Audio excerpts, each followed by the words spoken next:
Kashmiri students को दुनिया की बेस्ट यूनिवर्सिटी के बारे में पता ही नहीं। ऑलमोस्ट 90% बच्चों को नहीं पता होता। ये बच्चे हमारे पास आते हैं और हमें बोलते हैं कि हमने नीट दिया, एग्ज़ाम क्वालिफाई नहीं हुआ, जी, या जेई एग्ज़ाम दिया या जी, क्लैट वगैरह एग्ज़ाम दिया, क्वालिफाई नहीं हुआ। तो हमारे पास क्या ऑप्शन अवेलेबल है?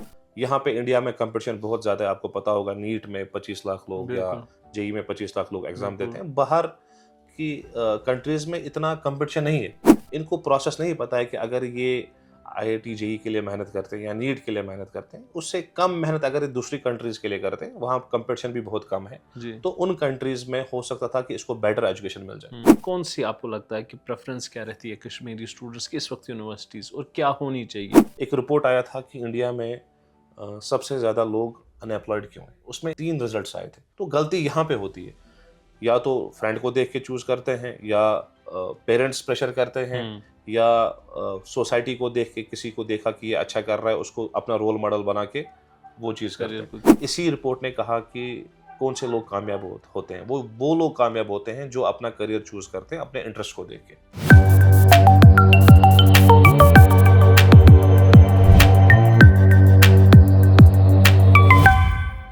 बियॉन्ड द हेडलाइंस में आपका खैर मकदम है। मैं हूँ आपका मेज़बान सईद मोहम्मद बुरहान। नाज़रीन, आज हम बात करेंगे करियर काउंसलिंग पे। करियर काउंसलिंग कितनी इम्पोर्टेंट है एक स्टूडेंट के लिए और किस एज में करियर काउंसलिंग होनी चाहिए, और अगर हम वक्त पे करियर काउंसलिंग नहीं करते हैं तो इससे करियर पे किन किन चीज़ों के खदशात पड़ने का ख़तरा रहता है। आज हमारे साथ जुड़े हुए हैं मुनीब फ़ारूक साहब, जो एक करियर काउंसलर हैं। चलिए इनसे बात करते हैं। मुनीब साहब, खैर मकदम है आपका प्रोग्राम थैंक यू। में। मुझे आप सबसे पहले बताइए कि करियर काउंसलिंग क्यों इम्पोर्टेंट है? देखिए बुरहान साहब, रिसेंटली 12th के रिजल्ट्स आ गए। जी, तो आपने देखा कि त्राल के एक बच्ची ने सुसाइड किया। जेई के रिजल्ट्स भी आ गए जी, हाल में ही, तो कुपवारा के एक बच्चे ने सुसाइड किया। तो इस सब चीज़ का एक ही इशू है, वो है करियर काउंसलिंग। क्योंकि हमारे बच्चों को सही टाइम पे करियर काउंसलिंग नहीं हुई। यहाँ पे कश्मीर में ही नहीं, पूरे इंडिया में एक इशू है कि बच्चों को खाली 8 करियर्स के बारे में पता है, जी, जिसमें ज़्यादातर बच्चे या तो मेडिकल में जाते हैं या नॉन मेडिकल में जाते जी, हैं। जबकि हमारे पास अराउंड 2200 करियर्स अवेलेबल है पूरी दुनिया में, जी, और जिनके बारे में बच्चों को पता ही नहीं है, और बोलने वाला भी कोई नहीं है उनको कि ये करियर्स है, आप इसमें जा सकते हैं। जी, और हमारे पेरेंट्स जो है, वो भी अपने बच्चों को मोस्टली, बहुत सारे बच्चों को फोर्स करते हैं, आप मेडिकल ले लो या आप नॉन मेडिकल ले लो, जबकि उन जी, बच्चों का इंटरेस्ट डिफरेंट फील्ड में होता है। जी, बिल्कुल। सो ये सब चीज़ें जब होती है, तो रिजल्ट क्या आता है कि अभी कश्मीर में, पूरे इंडिया में सबसे ज़्यादा अनएम्प्लॉयड लोग हैं। जी, अनएम्प्लॉयड लोग क्यों हैं? क्योंकि उन बच्चों की सही सही टाइम पे सही करियर काउंसलिंग नहीं हुई, जी, और उन बच्चों ने मेडिकल या तो नॉन मेडिकल चूज़ किया, और फिर आगे जाके वो कोई एग्ज़ाम क्लियर नहीं कर सके। जब जी, एग्ज़ाम क्लियर नहीं हुआ, तो उनको वो सब्जेक्ट्स लेने पड़े जिनमें उनका इंटरेस्ट नहीं था, हुँ, और जब उस सब्जेक्ट्स में चले गए, तो क्या होता है कि मोस्टली उन बच्चों में जो रिक्वायर्ड स्किल सेट होता है, वो नहीं आता है। जी, जब रिक्वायर्ड स्किल सेट नहीं होता है, तो कल आगे जाके जो कंपनीज़ होती है, वो उनको हायर भी नहीं करती है। जी, बिल्कुल। और आज के टाइम पे, जैसे मैंने अभी कहा कि कश्मीर अभी इंडिया की नंबर 1 स्टेट है, जहाँ पे सबसे ज़्यादा अनएम्प्लॉयड यूथ है। ये इस वजह से नहीं है कि हम पढ़े-लिखे नहीं हैं। ये इस वजह से है कि आपके कहने के मुताबिक कि हमने सही करियर्स नहीं चुने हैं। क्या जी, कहेंगे आप? देखिए, सबसे इम्पोर्टेंट है गाइडेंस का। हमारे जो टीचर स्कूल में हैं, या हमारे प्रोफ़ेसर्स हैं, या जो हमारे पढ़े-लिखे लोग हैं, जी, वो नेक्स्ट जनरेशन वालों को ये नहीं बोलते हैं कि कौन-सा करियर उनके लिए बेस्ट है। जी, या हमारे पास आज के टाइम पे कश्मीर में कुछ ही करियर काउंसलर्स अवेलेबल है, जी, जो बच्चों को बोलते हैं कि कौन-कौन सा करियर आपके लिए सूट है। कभी जी, ऐसा भी होता है, हमारे पास बच्चे आते हैं जी, जिनको पता भी नहीं होता कि हम अपनी लाइफ में क्या करें। तो उन बच्चों के लिए क्या करते हैं, हम उनको डिफरेंट करियर्स के बारे में बताते हैं। जी। उनको छोटे-छोटे कोर्सेज़ करवाते हैं, ताकि उनको पता चले इस चीज़ कि का कि उनकी इंक्लिनेशन किस ओर है। सही बात है। जी, या कभी ऐसा भी होता है कि ये सब करने के बाद भी बच्चों को ये नहीं पता होता है कि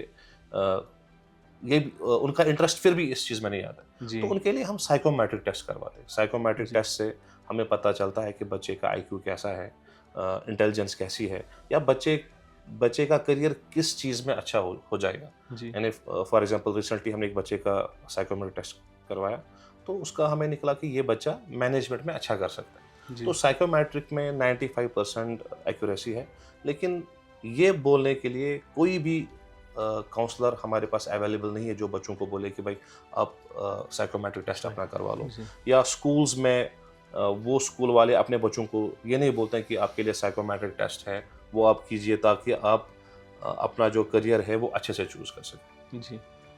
तो मुझे आप बताइए कि किस एज में एक बच्चे को करियर काउंसलिंग करनी चाहिए, किस स्टैंडर्ड में, या may be it's done after higher secondary, आप क्या सजेस्ट करेंगे एज अ देखिए, करियर काउंसलर? 9th में ही हम रिकमेंड करते हैं एक बच्चे को कि वो अपनी करियर काउंसलिंग करवाए।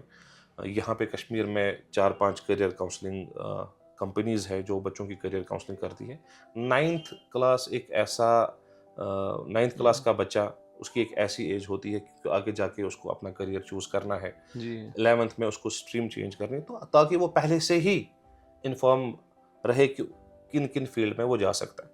और आगे जाके बहुत सारी यूनिवर्सिटीज़, ऑलमोस्ट हर एक कंट्री में फ्री एजुकेशन भी अवेलेबल है, जी ताकि 9th से ही बच्चा फिर उन कंट्रीज़ के लिए अपने आप को प्रिपेयर करे और आगे जाके फ्री एजुकेशन में भी उसको मैक्सिमम से मैक्सिमम स्कॉलरशिप मिल जाए। जी। एक बहुत बड़ी दिक्कत लोगों में ये है कि बहुत सारे बच्चे काफ़ी इंटेलिजेंट होते हैं, काफ़ी एकेडमिकली साउंड होते हैं, लेकिन उनको मॉनिटरी इश्यूज होते हैं। वो बोलते हैं कि हम आगे परस्यू नहीं कर सकते हैं एजुकेशन, या हम जिस फील्ड में हम जाना चाहते हैं उसके लिए हमारी मॉनिटरी सिचुएशन वैसी नहीं है कि हम वो परस्यू कर सकें। आप इस बात से इत्तेफाक करेंगे, या ऐसा कुछ है, there is a mechanism scholarships का या कुछ ऐसा?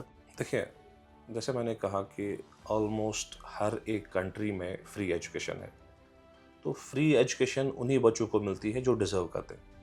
लेकिन उन बच्चों को पता ही नहीं है कि किस कंट्री में कौन सी स्कॉलरशिप्स अवेलेबल है, हम्म, किस कंट्री में किस टाइप की यूनिवर्सिटीज़ है, हम जी कैसे उन यूनिवर्सिटीज़ में अप्लाई करें। तो जी ये एक लंबा प्रोसेस है, ऑलमोस्ट 1 साल का प्रोसेस है, जो हम बच्चों को बोलते हैं कि अगर आपने ये सारी चीज़ें की तो आपको उस कंट्री में फ्री ऑफ कॉस्ट जी एजुकेशन मिल जाएगी। या ये सारी यूनिवर्सिटीज़, इसमें बच्चे फ्री भी पढ़ने जाते हैं, लेकिन वो एक प्रोसेस होता है जिसमें यूनिवर्सिटीज़ आपका सैट स्कोर मांगती है। सैट जी एक एग्ज़ाम होता है यूएस के लिए, और बहुत सारी कंट्रीज़ भी इसको जी एक्सेप्ट करती है। अ, इस बेसिस पे बच्चों को स्कॉलरशिप मिलती है। जी फिर ये यूनिवर्सिटीज़ बच्चे के एक्स्ट्रा करिकुलम जी एक्टिविटीज़, को करिकुलम एक्टिविटीज़, या बच्चे ने अदर दैन जो पढ़ाई है क्या-क्या किया है, क्या कोई उसके पास इंटर्नशिप है, क्या कोई उसके पास प्रोजेक्ट्स है, स्पोर्ट्स में वो कैसा है, सोशल जी सर्विसेज में वो कैसा है, ये सारी चीज़ें देखती है। और इस बेसिस पे यूनिवर्सिटीज़ बच्चों को ऑलमोस्ट 100% तक स्कॉलरशिप भी देते देती हैं। है। सो हमारे बेसिकली पास what you are saying is, इन बच्चों को एक प्रोसेस के थ्रू जाना है, वो जी, प्रोसेस फॉलो करना जी। है तो अगर वो मैं फॉरेन यूनिवर्सिटीज में चाहते हैं जी, एडमिशन। तो थोड़ा प्रोसेस बोलता हूँ मैं कि हम क्या करते हैं कि बच्चों का हम साइकोमेट्रिक टेस्ट करवाते हैं 9th में, जी ताकि बच्चों को पता चले कि अ, इसका जो करियर है वो किस में ठीक रहेगा। तो उसके लिए हम बच्चों को बोलते हैं 9th से ही कि आपको सैट कैसे क्लियर करना है, तो आपको कौन-कौन सी इंटर्नशिप्स चाहिए, क्या जी कौन-कौन सी एक्स्ट्रा करिकुलम्स यूज़ होती है, कब आपको सैट क्वालिफ़ाई करना है, कब आपको इंग्लिश टेस्ट क्वालिफ़ाई करना है, हम्म कब यूनिवर्सिटीज़ में अप्लाई करना है, इंटरव्यू स्किल्स कैसे आपको अच्छी करनी है। तो ये सारी चीज़ें हम डाउन द लाइन बच्चों को 9, 10th, 11th तक बोलते हैं, और जी 12th में हम इन बच्चों का अप्लाई करते हैं इन यूनिवर्सिटीज़ में। और चांसेस ये होते हैं कि अगर बच्चों का प्रोफाइल बहुत अच्छा है तो उनको बड़ी यूनिवर्सिटीज़ में एडमिशन भी मिलता है और स्कॉलरशिप्स भी मिलती है। जी जी। इस प्रोसेस के बारे में आप बताएं, आप सिर्फ काउंसलिंग नहीं करते हैं, आप कश्मीरी स्टूडेंट्स को फॉरेन यूनिवर्सिटीज़ में भी भेजते हैं। तो कश्मीरी स्टूडेंट्स की क्या पहली चॉइस क्या रहती है, सेकंड चॉइस क्या रहती है, और नेचर सब चीज़ों को मद्देनज़र रख के कौन सी कंट्री जो है वो सूट करती है कश्मीरी देखिए, स्टूडेंट्स को? कश्मीरी स्टूडेंट्स को दुनिया की बेस्ट यूनिवर्सिटीज़ के बारे में पता ही नहीं। ऑलमोस्ट 90% बच्चों को नहीं पता होता है। ये बच्चे हमारे पास आते हैं और हमें बोलते हैं कि हमने नीट दिया, एग्ज़ाम क्वालिफ़ाई नहीं हुआ, जी या जेईई एग्ज़ाम दिया, या जी क्लैट वगैरह एग्ज़ाम दिया, क्वालिफ़ाई नहीं हुआ। तो हमारे पास क्या ऑप्शन अवेलेबल है?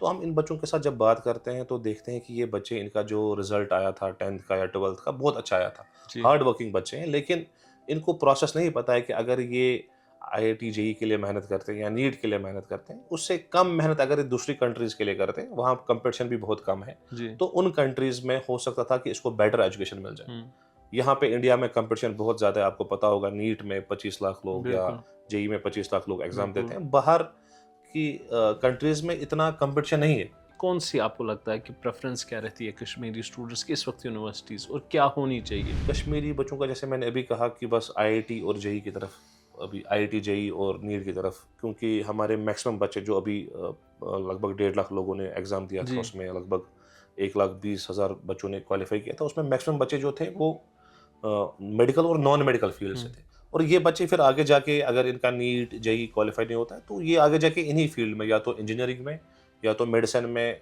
चले जाते हैं। या मेडिसिन अगर नहीं हुआ किसी बच्चे का, क्योंकि हम वो कंट्रीज़ चूज़ करते हैं मेडिसिन के लिए जहाँ की यूनिवर्सिटीज़ की रैंकिंग उतनी अच्छी नहीं है। हम या गलती कहाँ पे करते हैं वो बताइए प्लीज़। देखिए, गलती हम क्या करते हैं, हम पहले ही 11th में जो सब्जेक्ट्स हम चूज़ करते हैं, तो वहाँ पे गलती करते हैं। एक रिपोर्ट आया था कि इंडिया में सबसे ज़्यादा लोग अनएम्प्लॉयड क्यों हैं, उसमें 3 रिजल्ट्स आए थे। तो गलती यहाँ पे होती है, या तो फ्रेंड को देख के चूज़ करते हैं, या पेरेंट्स प्रेशर करते हैं, हम्म या सोसाइटी को देख के, किसी को देखा कि ये अच्छा कर रहा है, उसको अपना रोल मॉडल बना के वो चीज़ करते करियर हैं। कुछ। और चौथे नंबर पे इसी रिपोर्ट ने कहा कि कौन से लोग कामयाब होते हैं, वो लोग कामयाब होते हैं जो अपना करियर चूज़ करते हैं अपने इंटरेस्ट को देख के। आपने करियर काउंसलिंग की बात की कि 9th क्लास से करनी चाहिए काउंसलिंग, लेकिन बिलाफर्ज किसी ने 9th में नहीं की, 12th में नहीं की, ग्रेजुएशन भी की। क्या कोई स्कोप रहता है इस बच्चे के लिए, स्टूडेंट के लिए, कि वो राइट करियर चूज करे ग्रेजुएशन के बाद? क्योंकि बहुत सारे हैं, उनको गाइडेंस वक्त पे नहीं होती। क्या कहेंगे आप?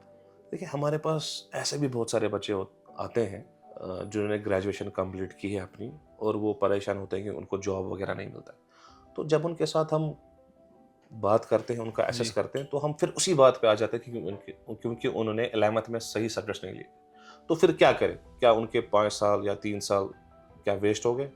तो उनके साथ हम टेस्ट उनका भी हम करवाते हैं, साइकोमेट्रिक टेस्ट, जिसपे हम देखते हैं कि उनकी पर्सनैलिटी किस टाइप की है। जी तो उस पर्सनैलिटी के टाइप के बेसिस पे जी। हम या तो उनको बोलेंगे कि आप अपना करियर स्विच करो, या अगर यही करियर उनके लिए वहाँ से साइकोमेट्रिक में आ जाता है, तो हम उनको बोलते हैं कि इस करियर में क्या क्या स्किल्स रिक्वायर्ड है। ट्रेडिशनली अगर हम देखें तो यहाँ पे बच्चे जो है सिर्फ मेडिकल और नॉन मेडिकल की ओर जाते हैं। आज 2025 में आप क्या सजेस्ट करेंगे बडिंग स्टूडेंट्स को कि क्या करियर ऑप्शंस है? और अराउंड 2200 करियर्स है, और उन 2200 करियर्स में ऑलमोस्ट 80% करियर्स या तो ह्यूमैनिटीज़ में है जी और कॉमर्स में, यानी मेडिकल और नॉन मेडिकल में बहुत कम करियर्स हैं। तो हम सारे बच्चों को ये बोलते हैं कि आप अपने आप का एसेस कीजिए, आप देखिए कि आप किस चीज़ में अच्छा है, जी तो उस बेसिस पे आप अपना करियर चूज़ कीजिए। अगर आप म्यूज़िक में, पेंटिंग में, ड्राइंग में, जी या स्पोर्ट्स में, या किसी ऐसे फील्ड में जो अभी तक कश्मीर नहीं आया है, या अभी आगे जाके कश्मीर में आ जाएगा, अगर आप उस चीज़ में आपका इंटरेस्ट है, तो आप उसमें चले जाइए। जी आगे जाके चांसेस है कि आप उसमें बहुत अच्छा कर सकते हैं। जी तो एक मूवी आई थी थ्री इडियट्स के नाम से, जी जी तो जी आपने देखा होगा, उसमें एक फरहान होता है, जी तो जो फोटोग्राफी का शौकीन का होता है। शौकीन जी होता है। तो उसमें एक लाइन कहता है कि अपने पेरेंट्स के साथ वो एक लाइन कहता है कि अगर मैं 10,000 ही कमाऊंगा लेकिन मैं खुश रहूंगा। जी आज के टाइम पे बहुत सारे बच्चे मैंने देखे जिन्होंने डिग्री अपने फील्ड में नहीं की, लेकिन प्रेशर की वजह से उन्होंने वो डिग्री कंप्लीट की, और वो आजकल जॉब भी कर रहे हैं, लेकिन सेटिस्फाई नहीं है, खुश नहीं है अपने जॉब से। या रिसेंटली मैं एक डॉक्टर से मिला था। डॉक्टर मैं चेकअप करने गया था, डॉक्टर ने कहा कि क्या बात है, आप क्या करते हैं? तो मैंने उनको कहा था कि I am a career counsellor. तो उन्होंने मुझे अपनी स्टोरी कही कि मेरे पास 20 लाख रुपए की गाड़ी है, 10-15 करोड़ का मकान है, जी और महीने में मैं 10-15 लाख रुपए कमाता हूँ, लेकिन मैं खुश नहीं हूँ। सुबह 6 बजे निकलता हूँ, शाम को 12 बजे घर पहुँचता हूँ, लेकिन पैसे तो कमाता हूँ, दुनिया की नज़र में तो मैं कामयाब बंदा हूँ, जी क्योंकि मेरे पास गाड़ी भी है, मकान जी भी है, पैसा भी है, लेकिन मैं अंदर से खुश नहीं हूँ। जी बस यही चीज़ हर एक को सोचना चाहिए आज के टाइम पे, कि आप किस चीज़ से खुश हो रहे हैं। अगर आप उस चीज़ में करियर बना सकते हैं, तो वो जी बेटर है आपके लिए। जी जी। आखिर में आपसे पूछना चाहूँगा कि स्टूडेंट्स के लिए क्या एडवाइस रहेगी आपकी? वो स्टूडेंट्स जो हायर सेकेंडरीज में हैं, वो स्टूडेंट्स जो अब वो इसके वर्ज पे है कि वो एक प्रॉपर करियर चुन ले अपना, उनके लिए क्या एडवाइस रहेगी आपकी? मेरी एडवाइस स्टूडेंट से यही है कि आपके स्कूल्स में ऑलमोस्ट काउंसलर्स अवेलेबल होते हैं, उनके पास जाइए, उनके साथ बात कीजिए। क्या आप कहीं गलत रास्ते पे नहीं चल रहे हैं? अगर गलत रास्ते भी चल रहे हैं तो आपके पास अभी टाइम है, आप उसको 11th या 12th में ही चेंज कर सकते हैं। या अगर आप सही रास्ते भी जा रहे हैं तो उसमें आगे जाके आप कैसे अपने आप को परफेक्ट बना सकते हैं। हर एक स्कूलों में काउंसलर्स अवेलेबल होते हैं आजकल, या आप हमें भी कांटेक्ट कर सकते हैं, या हमें आप अपने स्कूल बुला सकते हैं। हम आपके साथ स्कूल में ही बात करके आपको डिफरेंट करियर्स के बारे में हम आपको इन्फॉर्म करेंगे, या आपका साइकोमेट्रिक भी करवा सकते हैं। बहुत शुक्रिया नाजरीन, ये हमारे साथ जुड़े थे मुनीब फारूक साहब, जो एक करियर काउंसलर हैं। इन्होंने अपनी एडवाइसेस दी, अपनी एक्सपीरियंस से बताया कि क्या कमियां हैं कश्मीरी स्टूडेंट्स के करियर चूज़ करने में। उम्मीद करते हैं कि आपको ये प्रोग्राम पसंद आया होगा।